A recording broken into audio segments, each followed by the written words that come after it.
نحمده ونصلي ونسلم على رسوله الكريم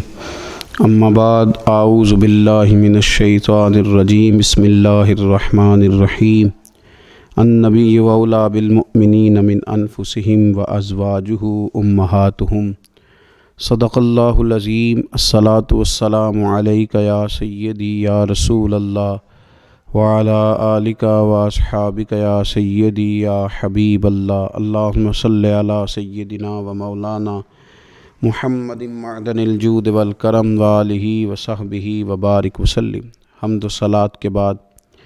اللہ تعالیٰ نے قرآن مجید میں ارشاد فرمایا ہے کہ النبی اولی بالمؤمنین من انفسہم، فرمایا یہ نبی مسلمانوں سے ان کی جانوں سے بھی زیادہ قریب ہیں۔ وازواجہ امہاتہم، اور ان کی بیویاں مومنوں کی مائیں ہیں۔ نبی پاک صلی اللہ تعالیٰ علیہ وسلم کی تمام ازواج مطہرات مومنوں کی مائیں ہیں۔ مومنوں کا ان کے ساتھ خصوصی تعلق محبت ہونا چاہیے، رشتہ عقیدت ہونا چاہیے۔ اپنی ان ماؤں کے ساتھ مسلمانوں کی دلچسپیاں بڑی خوبصورت ہونی چاہیے۔ ہر لمحہ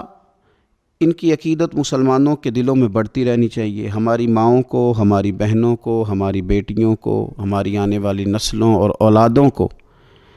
مومنوں کی ان ماؤں کی سیرت کے ساتھ ہمیں آگاہ کرنا چاہیے۔ وہ خوبصورت زندگی جو ان پاک بیویوں نے گزاری اور وہ طرز حیات جو ان ازواج مطہرات نے چھوڑا، وہ طرز حیات ہمیں سبقاً اپنے گھروں کے اندر اس کی تعلیم دینی چاہیے۔ اکثر سیرت نگاروں کے نزدیک سیدہ طیبہ طاہرہ حضرت خدیجہ الکبریٰ رضی اللہ تعالیٰ عنہ کا یوم وصال رمضان المبارک میں ہے، اور بعض نے لکھا رمضان المبارک کی 10 تاریخ کو ہے۔ کائنات ارضی پر جن لوگوں نے وفا کی تاریخ لکھی اور اس دھرتی پر جن لوگوں نے وفاداری کو حسن، وقار اور خوبصورتی کے ساتھ قائم فرمایا، اور جن کی تاریخ انسانیت کو زندہ رکھے گی، اور جن کا نام قیامت تک لوگوں کے لیے مشعل راہ رہے گا، اور جن کی محبتوں سے لوگ خیرات حاصل کرتے رہیں گے، ان میں ایک نام ہے سیدہ خدیجہ الکبریٰ رضی اللہ تعالی عنہا کا۔ حضرت خدیجہ الکبریٰ رضی اللہ تعالی عنہا نبی پاک صلی اللہ تعالی علیہ وسلم کی سب سے پہلی زوجہ ہیں، اور یہ وہ خوبصورت خاتون ہے جن کی موجودگی میں نبی پاک علیہ السلام نے دوسرا نکاح نہیں فرمایا۔ یہ حضور کے نکاح میں آئیں اور 25 سال انہیں حضور علیہ السلام کے ساتھ رفاقت کا شرف حاصل رہا۔ بڑی امیر تھیں، بڑا مال تھا، اللہ نے بڑا نوازا تھا، لیکن انہوں نے ہر چیز حضور کے مقدس قدموں پہ نچھاور کر دی۔ انہوں نے اپنا سارا مال لا کے حضور کی بارگاہ عالی مرتبت میں پیش کر دیا، اپنی ساری توجہات حضور کی خدمت پہ لگا دیں۔ حضور علیہ السلام جب کفار کی ظلم و ستم سے، ان کی طرف سے آنے والی تکلیفوں سے پریشان ہو کے لوٹتے تو یہ مقدس خاتون میرے قریب محبوب کی دلجوئی کرتی۔ گھر کے اندر نبی پاک صلی اللہ تعالیٰ علیہ وسلم کا حوصلہ بڑھانے کے لیے اللہ تبارک و تعالیٰ نے حضرت خدیجہ الکبریٰ رضی اللہ تعالیٰ عنہ کو منتخب فرمایا۔ آپ حضور علیہ السلام کی خدمت کرتی، حضور سے محبت کرتی، حضور کی ساری اولاد سوائے ایک صاحبزادے کے حضرت خدیجہ الکبریٰ کے بطن نور سے ہوئی۔ اس ملکہ نے امیری چھوڑ کے حضور کے ساتھ فقیری کی، صبحیں بتائیں، شامیں بتائیں، جن کے لیے بہت ساری کنیزیں خود خدمت کرنے کے لیے موجود رہتی تھی۔ اس خاتون نے پھر اپنے دست مبارک سے حضور کی خدمت کی، کھانا پکایا، کپڑے دھوئے، ڈیوٹیاں کیں،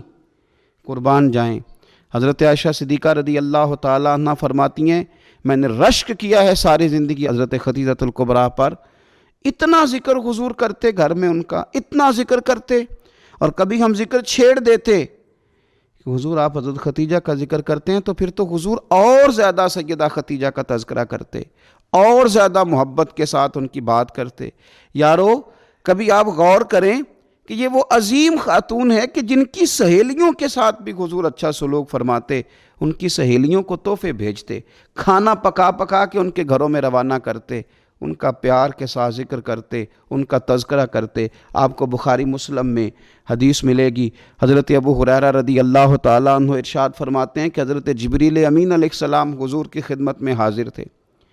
تو حضرت خدیجہ الکبریٰ رضی اللہ تعالیٰ عنہ کھانا پکا کے لا رہی ہیں، تو حضرت جبریل امین علیہ السلام عرض کرنے لگے، یا رسول اللہ یہ خدیجہ کھانا لے کے آ رہی ہے، اس کے برتن میں آپ کے لیے کھانا ہے، سالن ہے۔ حضور جب خدیجہ آ جائے تو اسے اس کے رب کا سلام کہہ دیجئے گا، رب نے ان کے لیے سلام بھیجا ہے، انہیں اللہ کا سلام کہہ دیجئے گا، رب کریم نے سلام بھیجا ہے۔ اور فرمایا رب کریم نے ان کے لیے جنت میں ایک گھر بنایا ہے اور میں اس کی بشارت دینے آیا ہوں، وہ موتیوں سے بنا ہوا گھر ہے جس کے اندر کوئی شور نہیں ہوگا، کوئی تکلیف نہیں ہوگی، جو رب کریم نے سیدہ خدیجہ الکبریٰ کے لیے بنایا۔ بڑا بڑا لوگ مدر ڈے مناتے ہیں، ماؤں کا دن مناتے ہیں، ماؤں کے لیے لفظ کہے جاتے ہیں، شعر کہے جاتے ہیں، پھول بھیجے جاتے ہیں، پیار کی بولی بولی جاتی ہے۔ کائنات میں اگر لوگوں نے مدر ڈے منانا ہے، ماں کا دن منانا ہے، تو سیدہ خدیجہ الکبریٰ کا دن منایا جائے، اس ماں کا دن منایا جائے جس نے ماؤں کا وقار بلند کیا، اس عظیم خاتون کا دن منایا جائے جس نے لوگوں کو بتلایا کہ کائنات میں وہ بیویوں جن کے خاوند، جن کے شوہر دنیا میں کوئی بڑا کام کر رہے ہیں، وہ عورتیں اپنا کردار اس طرح کا بنائیں کہ وہ معاون بن جائیں، وہ مددگار بن جائیں۔ اگر وہ عورتیں حضرت خدیجہ الکبریٰ رضی اللہ تعالیٰ عنہا کا نقش قدم تلاش کر لیں گی، ان کا اسوہ نور اپنا لیں گی، تو ہو سکتا ہے کہ ان کے خامد اگر کوئی خیر کا کام کر رہے ہیں، کوئی بھلائی کا کام کر رہے ہیں، کوئی خدمت دین متین کر رہے ہیں، اس اسوہ کو اپنانے کی وجہ سے وہ ڈبل کام کر سکیں گے، شوہر پہلے سے زیادہ خدمات سر انجام دے سکیں گے۔ اس خاتون نے اپنی وفاؤں کا رخ اس طرح موڑا کہ اگر میں کہوں کہ وفا کا دوسرا نام ہی سیدہ خدیجہ الکبریٰ ہے، اگر میں کہوں کہ ادب کا دوسرا نام ہی سیدہ خدیجہ الکبریٰ ہے، اگر میں کہوں کہ شوہر کی فرما برداری کو کسی ایک جملے میں سمیٹا جا سکتا ہے، تو اس جملے کا نام سیدہ خدیجہ الکبریٰ ہے۔ سلام اس ماں پر جس ماں نے ہمارے پیارے محبوب علیہ السلام کو اتنا زیادہ پیار کیا کہ حضور سید عالم ان کے پاس آتے تو تسلی محسوس کرتے، کریم ان کے پاس جب تشریف لاتے تو حضور اپنے دل کو راحت میں محسوس کرتے۔ حضور علیہ السلام نے ان کے وصال کے سال کو غم کا سال قرار دیا۔ آؤ اس ماں کو خراج تحسین پیش کریں، اس ماں کا ذکر کریں، 10 رمضان مبارک کا سارا دن اس ماں کا ذکر کر کے گزاریں، ان کے لیے اپنے دل میں محبت پیدا کریں، اپنی بیٹیوں کو، اپنی بہنوں کو اور